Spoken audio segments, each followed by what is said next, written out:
Chapter 2. The Council with the Munchkins. She was awakened by a shock so sudden and severe that if Dorothy had not been lying in the soft bed, she might have been hurt. As it was, the jar made her catch her breath and wonder what had happened. And Toto put his cold little nose into her face and whined dismally. Dorothy sat up and noticed that the house was not moving. Nor was it dark, for the bright sunshine came in at the window, flooding the little room. She sprang from her bed and, with Toto at her heels, ran and opened the door. The little girl gave a cry of amazement and looked about her, her eyes growing bigger and bigger at the wonderful sights she saw. The cyclone had set the house down very gently, for a cyclone, in the midst of a country of marvelous beauty. There were lovely patches of greensward all about, with stately trees bearing rich and luscious fruits. Banks of gorgeous flowers were on every hand, and birds with rare and brilliant plumage sang and fluttered in the trees and bushes. A little way off was a small brook, rushing and sparkling along between green banks, and murmuring in a voice very grateful to a little girl who had lived so long on the dry, gray prairies. While she stood, looking eagerly at the strange and beautiful sights, she noticed coming toward her a group of the queerest people she had ever seen. They were not as big as the grown folk she had always been used to, but neither were they very small. In fact, they seemed about as tall as Dorothy, who was a well-grown child for her age, although they were, so far as looks go, many years older. 3 were men and 1 a woman, and all were oddly dressed. They wore round hats that rose to a small point a foot above their heads, with little bells around the brims that tinkled sweetly as they moved. The hats of the men were blue, the little woman's hat was white, and she wore a white gown that hung in pleats from her shoulders. Over it were sprinkled little stars that glistened in the sun like diamonds. The men were dressed in blue, of the same shade as their hats, and wore well-polished boots with a deep roll of blue at the tops. The men, Dorothy thought, were about as old as Uncle Henry, for 2 of them had beards. But the little woman was doubtless much older. Her face was covered with wrinkles, her hair was nearly white, and she walked rather stiffly. When these people drew near the house where Dorothy was standing in the doorway, they paused and whispered among themselves, as if afraid to come farther. But the little old woman walked up to Dorothy, made a low bow, and said, in a sweet voice, "You are welcome, most noble sorceress, to the land of the Munchkins. We are so grateful to you for having killed the wicked witch of the East, and for setting our people free from bondage." Dorothy listened to this speech with wonder. What could the little woman possibly mean by calling her a sorceress, and saying she had killed the wicked witch of the East? Dorothy was an innocent, harmless little girl who had been carried by a cyclone many miles from home, and she had never killed anything in all her life. But the little woman evidently expected her to answer. So Dorothy said with hesitation, "You are very kind, but there must be some mistake. I have not killed anything."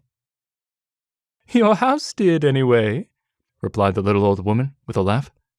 "And that is the same thing. See?" she continued, pointing to the corner of the house. "There are her 2 feet, still sticking out from under a block of wood." Dorothy looked and gave a little cry of fright. There indeed, just under the corner of the great beam the house rested on, 2 feet were sticking out, shod in silver shoes with pointed toes. "Oh dear! Oh dear!" cried Dorothy, clasping her hands together in dismay. "The house must have fallen on her. Whatever shall we do?" "There is nothing to be done," said the little woman calmly. "But who was she?" asked Dorothy. "She was the Wicked Witch of the East, as I said," answered the little woman. "She has held all the Munchkins in bondage for many years, making them slave for her night and day. Now they are all set free, and are grateful to you for the favor." "Who are the Munchkins?" inquired Dorothy.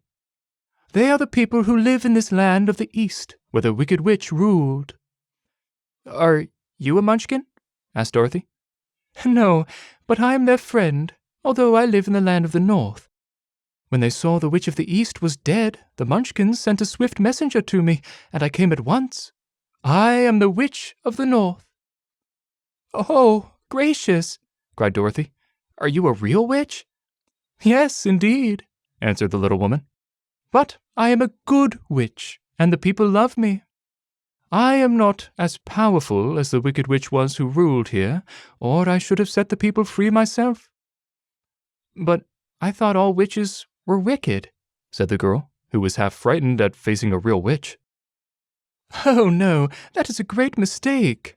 There were only 4 witches in all the land of Oz, and 2 of them, those who live in the north and the south, are good witches. I know this is true, for I am one of them myself, and cannot be mistaken.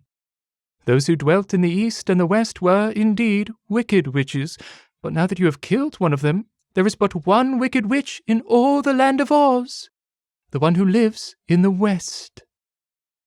"But," said Dorothy after a moment's thought, "Aunt Em has told me that the witches were all dead, years and years ago."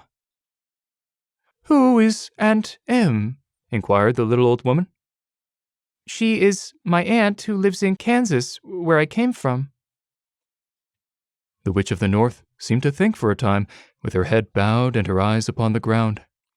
Then she looked up and said, "I do not know where Kansas is, for I have never heard that country mentioned before. But tell me, is it a civilized country?"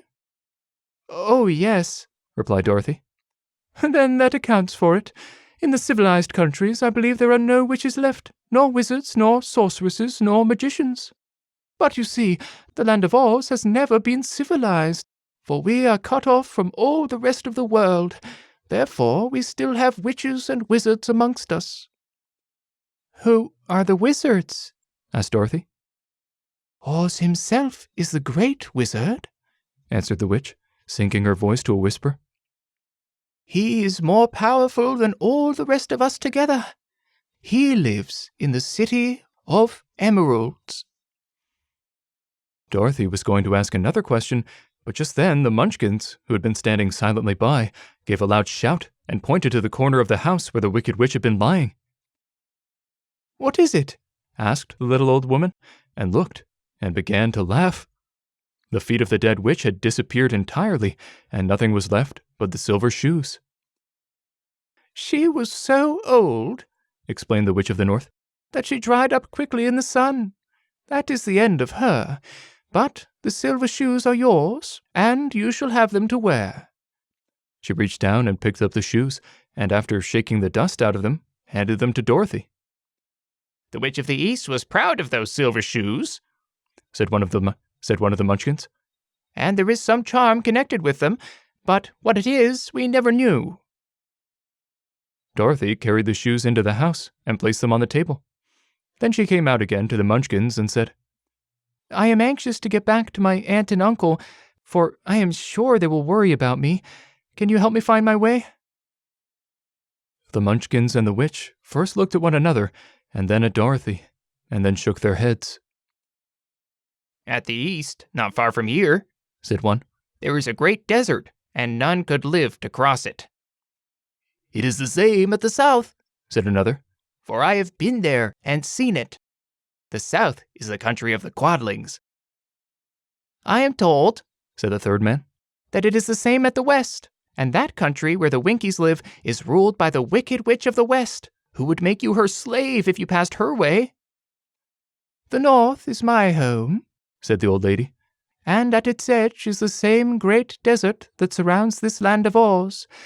I'm afraid, my dear, you will have to live with us." Dorothy began to sob at this, for she felt lonely among all these strange people. Her tears seemed to grieve the kind-hearted Munchkins, for they immediately took out their handkerchiefs and began to weep also. As for the little old woman, she took off her cap and balanced the point on the end of her nose, while she counted 1, 2, 3 in a solemn voice. At once, the cap changed to a slate, on which was written in big white chalk marks, "Let Dorothy go to the City of Emeralds." The little old woman took the slate from her nose and having read the words on it, asked, "Is your name Dorothy, my dear?" "Yes," answered the child, looking up and drying her tears. "Then you must go to the City of Emeralds. Perhaps Oz will help you." "Where is this city?" asked Dorothy. "It is exactly in the center of the country and is ruled by Oz, the great wizard I told you of." "Is he a good man?" inquired the girl anxiously. "He is a good wizard. Whether he is a man or not, I cannot tell, for I have never seen him." "How can I get there?" asked Dorothy. "You must walk. It is a long journey through a country that is sometimes pleasant and sometimes dark and terrible. However, I will use all the magic arts I know of to keep you from harm." "Won't you go with me?" pleaded the girl, who had begun to look upon the little old woman as her only friend. "No, I cannot do that," she replied. "But I will give you my kiss, and no one will dare injure a person who has been kissed by the Witch of the North." She came close to Dorothy and kissed her gently on the forehead. Where her lips touched the girl, they left a round, shining mark, as Dorothy found out soon after. "The road to the City of Emeralds is paved with yellow brick," said the witch, "so you cannot miss it. When you get to Oz, do not be afraid of him, but tell your story and ask him to help you. Goodbye, my dear." The three Munchkins bowed low to her and wished her a pleasant journey, after which they walked away through the trees. The witch gave Dorothy a friendly little nod, whirled around on her left heel 3 times, and straightway disappeared, much to the surprise of little Toto, who barked after her loudly enough when she had gone, because he had been afraid even to growl while she stood by. But Dorothy, knowing her to be a witch, had expected her to disappear in just that way, and was not surprised in the least.